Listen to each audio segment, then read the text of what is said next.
Assalamualaikum warahmatullahi wabarakatuh. Saudara-saudara saya yang di Aceh, saya ingin sedikit menjelaskan tentang polemik adanya Kanun nomor 11 tahun 2018 tentang lembaga keuangan syariah. Ya. Jadi sekarang banyak informasi, banyak debat, banyak diskusi yang mempersoalkan tentang baik itu tentang legalitas Kanun LKS, tentang substansinya, formula dan berbagai hal tentang Kanun LKS. Tapi menurut saya, ya, Kanun LKS ini sudah bagus, sudah tidak ada masalah sebenarnya dengan penerapan Kanun LKS. Karena apa? Kanun LKS ini memang mengatur khusus tentang lembaga keuangan syariah, ya, tentang lembaga keuangan syariah. Dan ini kita bisa lihat di dalam Kanun nomor 11 tahun 2018, ya.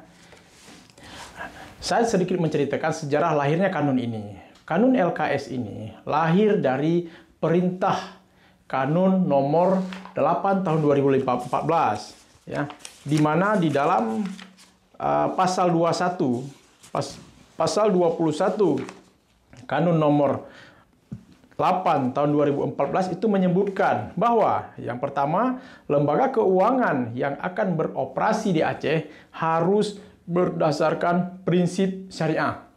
Jelas ya, lembaga keuangan yang akan beroperasi di Aceh harus berdasarkan prinsip syariah. Kemudian di ayat 2 disebutkan bahwa lembaga keuangan konvensional yang sudah beroperasi di Aceh harus membuka unit usaha syariah. Jadi jelas, lembaga keuangan konvensional yang sudah beroperasi di Aceh harus membuka unit usaha syariah. Nah, kemudian di ayat 3 disebutkan transaksi keuangan pemerintah Aceh dan pemerintah kabupaten kota wajib menggunakan prinsip syariah dan atau melalui proses lembaga keuangan syariah. Nah, kemudian di ayat 4 disebutkan bahwa ketentuan lebih lanjut mengenai lembaga keuangan syariah itu diatur dalam kanun. Nah, karena diatur dalam kanun, maka pemerintah bersama DPR harus membuat sebuah kanun yang mengatur tentang lembaga keuangan syariah. Nah, sebelum kanun ini lahir, nah tentu harus ada sebuah naskah akademik yang dipersiapkan, ya. Nah, naskah akademiknya ini bisa dilihat. Nah, nanti kawan-kawan atau siapapun yang berminat, ya, saya akan dikirimkan bahannya ke kawan-kawan untuk bisa mengkaji, ya. Saya pikir ini bisa menjadi panduan kita. Nah, dalam naskah akademik ini dijelaskan semua landasan-landasan yang mengatur tentang harusnya, tentang kebutuhan, kenapa harus dilahirkan tentang Kanun LKS tadi, ya. Jadi di dalam naskah akademik itu ada namanya identifikasi masalah. Ini menyebutkan adalah bagaimana teori dan problematika dalam pembentukan dan operasionalisasi lembaga keuangan syariah. Kemudian apa yang menjadi argumentasi, baik itu secara filosofis, sosiologis, yuridis, dan islamis mengenai urgensi dan pentingnya pembentukan Kanun Aceh tentang lembaga keuangan syariah. Nah, kemudian apabila dirasakan penting untuk penyusunan rancangan Kanun Aceh tentang lembaga keuangan syariah, nah bagaimana arah jangkauan pengaturan? Nah, apa saja yang menjadi ruang lingkup Kanun Aceh tentang lembaga keuangan syariah? Nah, kemudian dari identifikasi tersebut, kemudian dijelaskan juga di dalam naskah akademik itu ada landasan-landasannya, sehingga terhadap lahirnya kanun ini, ya. Saya akan lihat saya akan bacakan sedikit. Di sini dijelaskan tentang banyak hal dijelaskan. Ini sangat bagus dalam penjelasan naskah akademiknya, sangat bagus.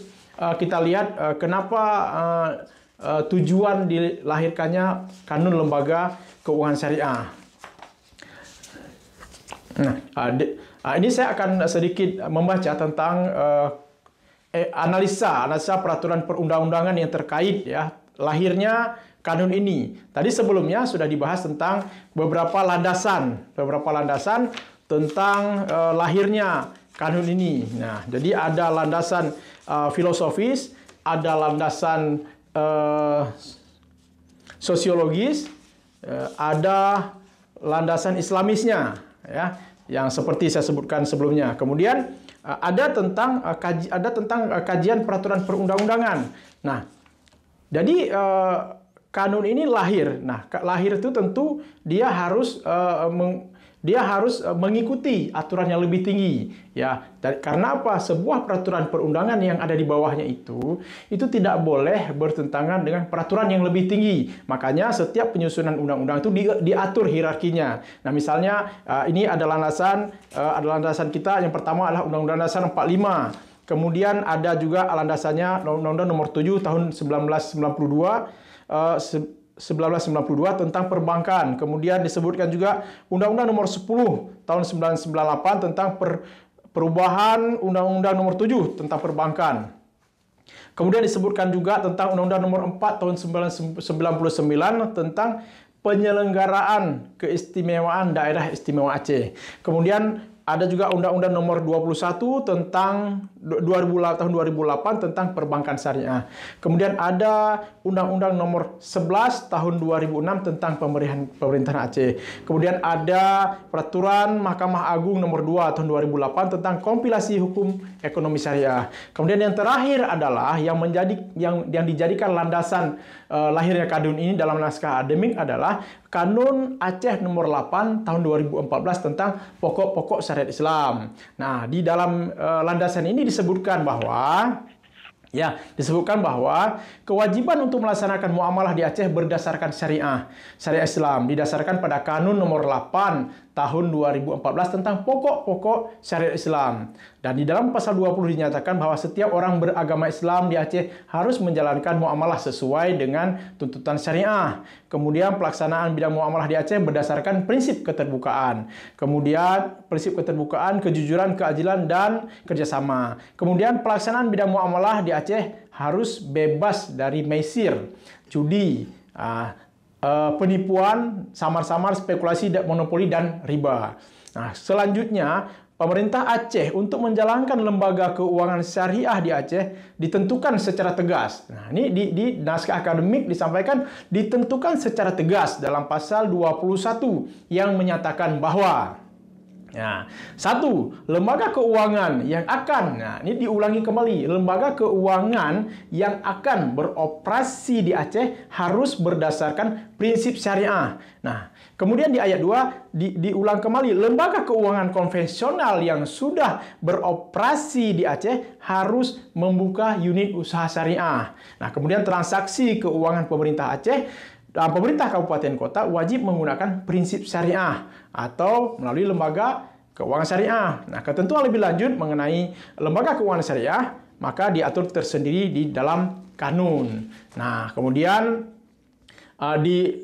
untuk memperkuat argumentasi kebutuhan kanun ini disebutkanlah kemudian ada landasan Islaminya, kemudian ada landasan filosofisnya tentang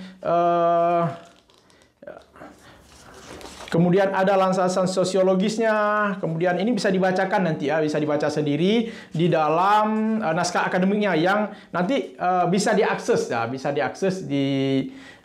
di internet, coba bisa diakses atau kalaupun tidak dapat nanti bisa menghubungi kami. Saya akan kirimkan nanti dari kantor Yara nanti akan mengirimkan kepada kawan-kawan yang membutuhkan ya. Kemudian ada landasan yuridisnya. Nah, landasan yuridisnya tetap tadi menggunakan hierarki tadi ya. Ada Undang-Undang Dasar 45, ketetapan MPR, undang-undang dan segala macam sampai perda. Ini menunjukkan bahwa hierarki tentang peraturan yang di bawah tidak boleh bertentangan di atasnya. Nah, kemudian setelah adanya naskah akademik ini, naskah akademik ini kemudian lahirlah draft tentang kanun. Nah, draft tentang kanun LKS kemudian dibahas oleh DPR ya, kemudian dilakukan RDPU dan beberapa kali RDPU. Nah, kemudian lahirlah Kanun Nomor 11 tahun 2018 disahkan tahun 2018. Nah, ketika ini sudah disahkan, jadi tidak ada masalah sebenarnya dengan kanun ini ya. Tidak ada masalah. Tetapi yang masalah di mana sekarang? Yang jadi ribut sekarang di mana? Nah, ribut sekarang adalah ketika pemerintah Aceh itu menafsirkan bahwa dengan berlakunya Kanun Nomor 11 tentang lembaga keuangan syariah, maka lembaga keuangan konvensional itu tidak boleh ada di Aceh. Nah, ini yang jadi persoalan. Nah, jadi menurut saya ini salah ya, dan ini sudah berulang kali saya sampaikan ke media, juga saya sudah sampaikan ke pemerintah, baik saya sudah pertanyakan kepada OJK, kepada BI maupun kepada pemerintah Aceh, tapi tetap jawab dan perbankan, dan jawaban mereka tetap mendasarkan bahwa seolah-olah kebijakan tentang keluarnya bank konvensional di Aceh ini adalah implikasi dari Kanun LKS ini. Sehingga Kanun LKS ini menjadi seolah-olah tertuduh. Dan ketika kita berbicara tentang lembaga konvensional dan lain-lain sebagainya, itu seolah-olah mengkritisi tentang lembaga keuangan syariah ini. Tapi menurut saya tidak. Nah, ini yang salah paham kadang-kadang ya. Jadi di dalam lembaga keuangan syariah ini, menurut saya itu ada beberapa hal yang memang ada abu-abu ya, ada abu-abu. Misalnya di dalam pasal 2. Di dalam pasal 2 itu disebutkan lembaga keuangan yang beroperasi di Aceh berdasarkan prinsip syariah, dan ini pasal ini sering digunakan sebagai alasan untuk mentiadakan lembaga keuangan konvensional di Aceh. Dan menurut saya ini tidak tepat ya. Karena apa? Nah, kalau dari nomenklatur bahasanya ini lembaga keuangan. Nah, kalau saya cek di pasal 1 tentang ketentuan umum, ini kan ada misalnya disebutkan di situ, dijelaskan, misal pemerintah Aceh. Nah, pemerintah Aceh adalah unsur penyelenggara pemerintahan Aceh yang terdiri dari gubernur dan perangkat daerah. Kemudian bla bla bla. Kemudian misalnya disebutkan tentang lembaga. Lembaga apa itu lembaga dalam kanun ini? Lembaga adalah institusi atau peranata yang di dalamnya terdapat seperangkat norma-norma, nilai-nilai dan keyakinan yang bersentuhan dengan berbagai kebutuhan sosial, ekonomi atau keuangan dilakukan secara berulang dan teratur. Kemudian di sini juga disebutkan lembaga keuangan syariah. Nah, lembaga keuangan syariah apa itu sebenarnya ini maksud lembaga keuangan syariah dalam kanun ini? Nah, lembaga keuangan syariah selanjutnya disebut LKS. Nah, ini jelas, selanjutnya disebut LKS adalah lembaga yang melaksanakan kegiatan di sektor perbankan, sektor keuangan syariah non perbankan, dan sektor keuangan lainnya sesuai dengan prinsip syariah. Nah, kemudian bank syariah. Apa itu bank syariah? Ini dijelaskan. Kemudian lembaga keuangan non-bank syariah. Itu dijelaskan. Lembaga keuangan lainnya adalah lembaga yang belum mempunyai legalitas formal. Itu dijelaskan. Kemudian prinsip syariah itu apa, akad itu apa, simpanan apa, pinjaman apa, investasi apa, dan OJK itu apa dalam kanun ini. Kemudian Dewan Pengawas Syariah itu apa. Semua dijelaskan. Tetapi dalam penjelasan di pasal 1 tidak dijelaskan di situ apa ini maksud dengan lembaga keuangan. Ya, menurut saya di sinilah ada sedikit ruang yang abu-abu. Nah, seharusnya di sini disebutkan lembaga keuangan syariah. Nah, lembaga keuangan syariah yang beroperasi di Aceh berdasarkan prinsip syariah. Kenapa? Karena memang kanun ini mengatur tentang lembaga keuangan syariah, tidak mengatur tentang lembaga keuangan konvensional. Nah, jadi ini yang menurut saya ada sedikit ranahnya abu-abu ya, tapi tidak ada penegasan bahwa dengan berlakukannya kanun ini harus keluarnya bank konvensional. Ini salah. Nah, menurut saya salah kaprah ini ya. Ini yang saya sampaikan adalah kajian normatif ya. Kajian normatif sesuai dengan aturan-aturan yang sudah ditentukan. Nah, saya mengambil payung hukumnya itu dari mana? Dari lahirnya, dari Undang-Undang Nomor 18 tahun 2014 tentang pokok-pokok syariat Islam. Nah, di situ semua kanun-kanun syariah yang akan berlaku akan merujuk kepada kanun ini ya, termasuk kanun nomor 11 ini. Nah, kemudian kata-kata lembaga keuangan tersebut ini ada di beberapa pasal, Kemudian saya melihatnya lagi di pasal di pasal 65 ini ya, di pasal 65 ini disebutkan pada saat kanun ini mulai berlaku, lembaga keuangan yang beroperasi di Aceh wajib menyesuaikan dengan kanun ini paling lama 3 tahun sejak kanun ini diundangkan. Nah, kembali lagi kepada kata-kata lembaga keuangan. Harusnya, menurut saya ya, lembaga keuangan ini ditambahkan kata syariah. Sehingga bunyinya seperti ini. Pada saat kanun ini mulai berlaku, lembaga keuangan yang beroperasi di Aceh wajib menyesuaikan dengan kanun ini paling lama 3 tahun sejak kanun ini diundangkan. Jadi, lembaga keuangan syariah. Jadi, bukan lembaga keuangan. Nah, kenapa? Nomenklatur lembaga keuangan ini tidak ada penjelasan dalam kanun ini sendiri. Jadi, ini ada sedikit ranah abu-abu. Kalau saya menafsirkannya ini ada sedikit kealpaan dari pembuat undang-undang menambahkan redaksi syariahnya. Nah, jadi jelas bahwa kanun LKS ini sebenarnya tidak ada masalah. Makanya ketika kita ramai-ramai mendebatkan tentang kanun ini, saya pikir di mana salahnya kanun ini ya? Tidak ada salahnya. Kanun tidak salah secara substansi, secara normatif kanun ini tidak salah. Maka ketika ada yang mengatakan kanun ini apakah berkah atau musibah, ini tidak perlu dibiarkan. Kanun ini jelas merupakan berkah bagi kita. Karena syariat Islam kan tentu memberikan kelebihan bagi kita, ya. Di mana saya katakan berkahnya, ya, dengan adanya kanun ini. Misalnya, ya, kan dengan kanun ini dijelaskan bahwa lembaga keuangan konvensional itu kan harus membuka unit usaha syariah. Jadi harus ada unit syariahnya setiap bank konvensional yang ada di Aceh. Nah, itulah kelebihan kita di Aceh. Beda dengan daerah lain. Itulah yang membuat nilai tambah bagi kita. Nah, pertama, dengan lahirnya bank-bank unit-unit syariah. Jadi, semua lembaga keuangan konvensional itu harus ada unit syariahnya. Misalnya di provinsi lain ada 20 macam lembaga keuangan, baik itu perbankan, non-perbankan. Ada 20 lembaga keuangan. Nah, ketika mereka buka kantornya di Aceh, mereka juga harus ada unit syariahnya. Jadi ada tambahannya, selain konvensionalnya ada unit syariahnya. Nah, ketika ada unit syariahnya, nah tentu saja ini akan membutuhkan banyak tenaga kerja, ya, terutama yang backgroundnya syariah. Nah, kan banyak kita sarjana-sarjana dari UIN Araniri kan banyak sarjana-sarjana syariah, ekonomi syariah, ya, sarjana hukum syariah banyak, dan mereka bisa bekerja di lembaga-lembaga keuangan syariah, unit syariah yang ada yang dibuka. Nah, kemudian dengan adanya tambahan lembaga-lembaga keuangan syariah tadi, selain juga menyerap tenaga kerja, juga kan ada perputaran modal, ya. Kemudian ya tentu perputaran modalnya ya karena ada bank syariahnya, mereka tentu harus buka sewa kantor dan lain sebagainya, ya. Nah, terus modalnya, kemudian operasionalnya, tentu ini kan menilai tambah, ada nilai tambah bagi kita. Nah, itu yang sebenarnya yang menurut saya itulah yang dimaksud dalam Kanun nomor 8 tahun 2014 tentang pokok-pokok syariat Islam. Jadi, Kanun lembaga keuangan syariah ini hanya mengatur tentang lembaga keuangan syariah. Nah, kalau sekarang ada yang berpendapat bahwa dengan adanya kanun ini harus lembaga keuangan konvensional itu harus keluar. Nah, sekarang pertanyaannya, nah, kalimat-kalimat seperti itu di mana adanya? Tidak ada. Saya sudah cek di beberapa regulasi, tidak ada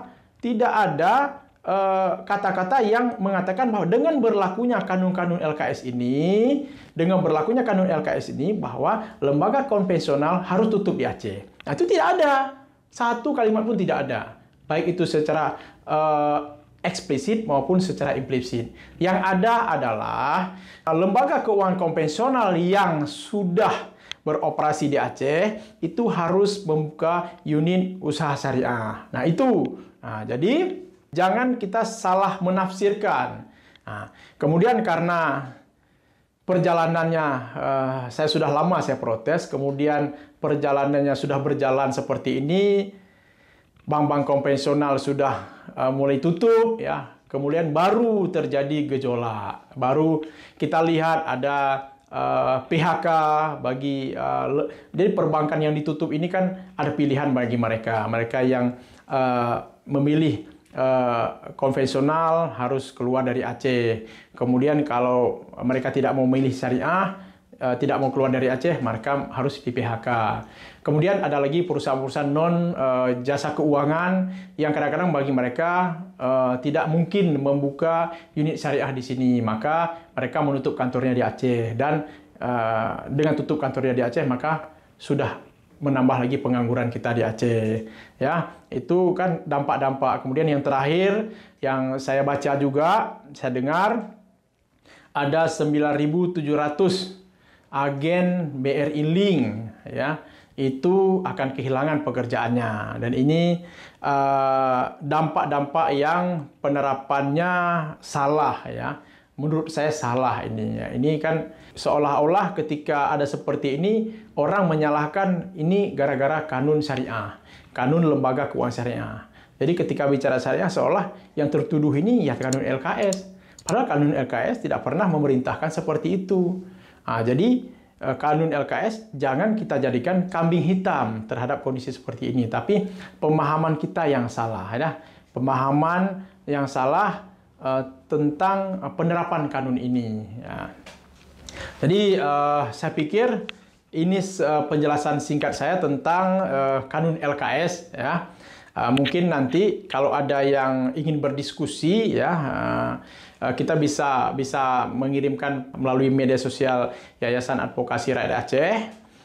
Nanti bisa ada nomor kontaknya, bisa mengirimkan tentang pertanyaan yang seputaran itu. Kemudian, kalau ingin bahan juga, kita punya bahan seperti yang sampaikan di awal bahwa ada bahan-bahan tentang kanun LKS. Jadi saya melihatnya ini kan secara normatif, ya.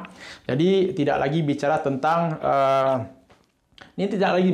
riba. Kita sudah sepakat, ya. Seluruh dunia umat Islam sepakat bahwa riba itu haram, ya. Tapi ini kita bicara tentang lembaga keuangan, ya. Jadi masalah kajian-kajian tentang riba itu sudah jelas. Sudah jelas riba itu haram dan sudah dijelaskan ada beberapa ayat Al-Quran. Tapi kita tidak membahas tentang riba, kita membahas tentang kanun ini. Jadi karena apa? Kita beragama, tapi juga jangan lupa kita bernegara. Ya, ada hak-hak orang lain yang harus kita hormati karena dalam kita bernegara. Ya, saya katakan saya pernah diskusi dengan salah satu pimpinan bank konvensional di Aceh dulu.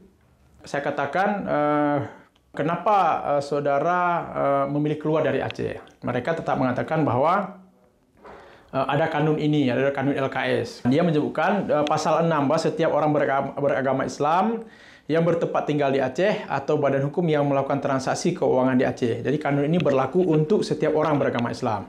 Kemudian setiap orang yang bukan Islam melakukan transaksi di Aceh dapat menundukkan diri pada kanun ini. Nah, ini kan sangat jelas, sangat-sangat toleran kanun LKS ini. Karena apa? Di sini ini kan memberikan pilihan. Sama seperti kanun jinayah. Kita orang non-muslim boleh memilih kanun jinayah, boleh memilih undang-undang pidana, ya. Ini begini juga disebutkan. Jadi setiap orang yang beragama bukan Islam, ya, yang melakukan transaksi di Aceh dapat menundukkan dirinya, dapat menundukkan. Nah, waktu itu saya tanya, iya kalau dapat menunduk. Kalau mereka tidak mau menundukkan dengan kanun ini seperti apa? Ya mereka boleh saja memilih lembaga keuangan konvensional, tidak ada masalah, tidak ada paksaan bagi mereka yang non-muslim. Ya. Kemudian saya tanyakan, oke, tidak masalah. Mereka memilih bank konvensional, tidak memilih bank lembaga keuangan syariah, tidak masalah karena tidak ada paksaan. Kalau pertanyaan saya, ketika mereka memilih konvensional, kemudian fasilitas banknya di mana? Bank konvensional kemana? Kan karena di Aceh ditutup semua. Nasabahnya ada, banknya tidak ada. Banknya tidak ada di Aceh. Dan yang ada adalah di Sumatera Utara. Karena semua dipindahkan Sumatera Utara. Nah, ini menurut saya kan perilaku-perilaku yang diskriminatif. Dan tentu saja perilaku diskriminatif ini kan tidak sesuai dengan semangat kita bernegara, ya, karena setiap warga negara itu kan dijamin hak konstitusionalnya oleh negara, bahwa setiap orang bersamaan kedudukan di muka hukum dan pemerintahan. Ingat, kita selain beragama, kita juga bernegara, ya. Negara kita berideologi Pancasila, dan dalam Pancasila itu sudah dituangkan tentang berbagai hal, tentang perilaku kita sehari-hari berbangsa dan bernegara itu tetap mencirikan norma-norma yang diatur dalam Pancasila. Salah satunya adalah saling menghormati orang lain, tidak boleh diskriminatif, ya, menghargai orang lain, menjalankan agama dan kepercayaannya masing-masing, karena negara juga menjamin setiap orang memeluk agama dan kepercayaannya dan menjalankan ibadahnya menurut agama dan kepercayaannya masing-masing. Saya pikir ini penjelasan singkat dari saya tentang implementasi kanun LKS di Aceh, ya. Nah, jadi tidak ada yang salah dengan kanunnya, tidak ada yang salah kanunnya. Yang salah menurut saya adalah cara pemerintah Aceh menerapkan, menafsirkan dan menerapkan kanun ini dengan meminta lembaga keuangan konvensional itu untuk melakukan konversi sistem konvensional ke syariah. Jadi menurut saya itu salah, dan persoalan-persoalan ini selain sebelumnya sudah saya surati perbankan, lembaga-lembaga terkait, saya juga pribadi sebagai nasabah yang masih punya rekening konvensional, dan saya juga nasabah dari lembaga keuangan syariah, yaitu saya punya rekening Bank Aceh. Kemudian ini juga sudah saya gugat ke Pengadilan Negeri Jakarta Pusat. Yang saya gugat adalah Bank Mandiri, BCA dan BRI. Nah, jadi orang kadang-kadang salah menafsirkan seolah saya menggugat kanun LKS. Bukan. Saya menggugat tiga bank tersebut karena mereka menutup kantornya di Aceh. Karena bagi saya yang masih pegang rekening konvensional, dan bukan hanya saya ya, mungkin masih ada ratusan bahkan ribuan masyarakat Aceh yang masih punya rekening konvensional, ya. Dan ini akan merugikan saya dan kawan-kawan yang masih pegang rekening konvensional tadi. Misalnya hal kecil lah. Memang hal kecil memang. Misalnya ATM memang kecil, seolah hilang ATM kecil.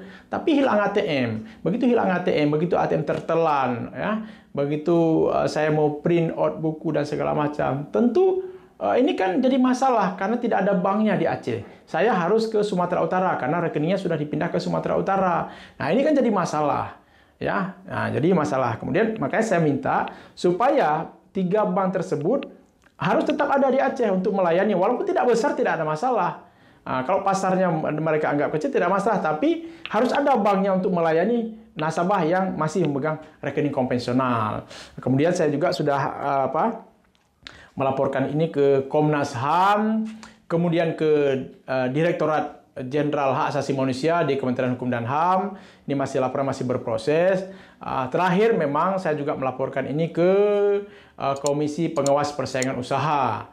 Ya, tempo hari sudah dari kantor wilayah Medan, KPPU sudah datang ke Aceh, bertemu dengan kami, meminta keterangan-keterangan tentang yang kami adukan, ya, saya mengadukan tentang proses penutupan bank konvensional di Aceh. Nanti tentu dengan argumentasi hukum yang saya sampaikan, dan ini kan masih berproses di KPPU.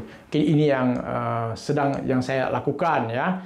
Jadi yang saya lakukan adalah mempertahankan hak konstitusional saya sebagai warga negara, ya. Jadi ini bukan persoalan riba tidak riba, tapi ini persoalan hak konstitusional. Kita sepakat bahwa riba itu haram, ya. Tapi saya pribadi ya, banyak referensi lain yang saya baca, ya. Bukan hanya satu referensi, ada yang mengatakan bahwa bunga bank itu tidak riba. Nah, jadi saya mengikuti pendapat itu, ya. Tentu saja banyak pendapat yang lain, ya. Tapi karena keraguan-raguan saya itu, saya mengambil hal yang menguntungkan, ya. Saya mengambil bahwa bunga bank itu bukan riba bagi saya, ya. Tapi kalau ada yang bersepakat nanti berpendapat bahwa bunga bank itu riba, terserah orang itu. Ya, ini pendapat saya, dan oleh karena itu saya tetap menggunakan layanan bank konvensional. Ya, mungkin ini yang bisa saya jelaskan dalam penjelasan singkat ini. Jika ada yang mungkin perlu didiskusikan, boleh datang ke kantor kami. Ya, boleh juga korespondensi dengan media sosial kami. Nanti kita akan merespon, berdiskusi, mencari jalan keluar. Ya, mungkin ini yang bisa saya jelaskan. Terima kasih. Assalamualaikum warahmatullahi wabarakatuh.